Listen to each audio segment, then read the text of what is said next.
Anita, what would you include for a case study for a SEND pupil?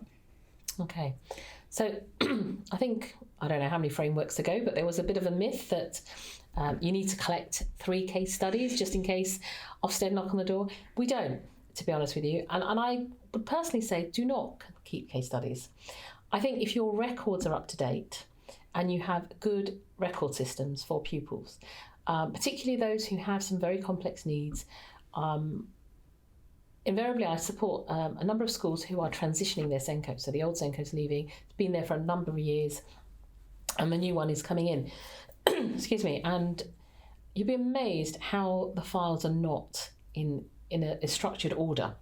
I've seen everything from papers being kept in a box file, so it's not in chronological order, to not even filed, to duplicate copies of everything, or some schools keeping every piece of paper from when the child was in reception, every drawing, every piece of written piece. So I think the retention policy that schools need to have under GDPR, you've got to think about how you structure your folder, and it's not difficult, to think about some dividers.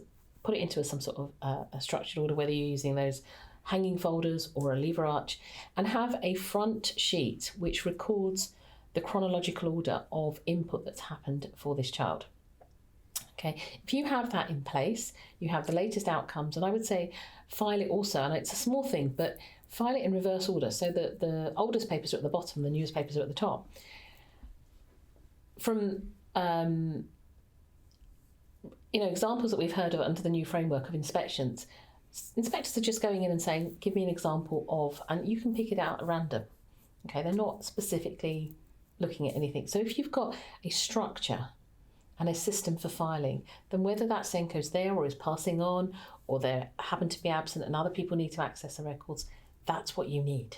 And I would say don't invest time in a case study, because you just have to add duplicate copies, but make sure your filing system is up to date. Fantastic, thank you.